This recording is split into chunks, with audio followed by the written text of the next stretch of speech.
On the economic front, the nation's central bank holds its key rate steady at 3.5% once again to keep inflation in check.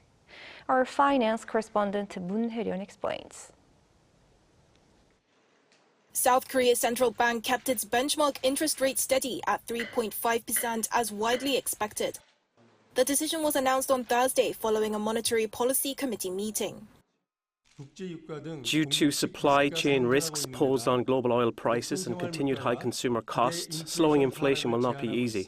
We believe that it is necessary to stabilize the inflation rate to the 2% level by maintaining monetary tightening for a sufficient period of time. This is the 9th consecutive meeting that the BOK has decided to freeze the rate since it was raised to 3.5% in January last year, following 10 consecutive rate hikes in a bid to tackle inflation. Analysts say that there is little reason to rush the lowering of interest rates due to higher-than-targeted price hikes and continued growth in household debt.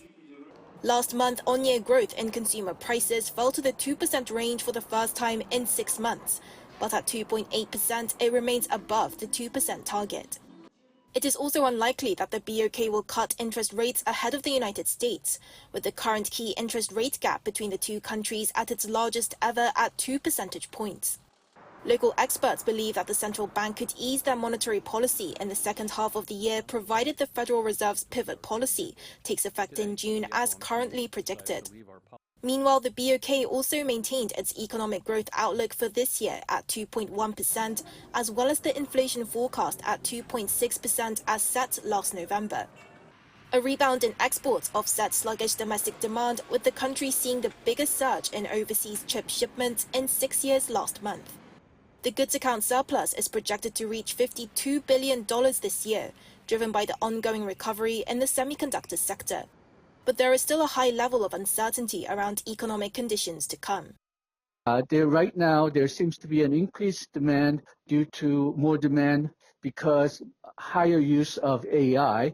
But if the high interest rate in the United States continues longer than expected, then high-tech companies and AI companies may not make as much investment as expected in the latter part of the year, especially if the interest rate cut in the United States comes later than expected.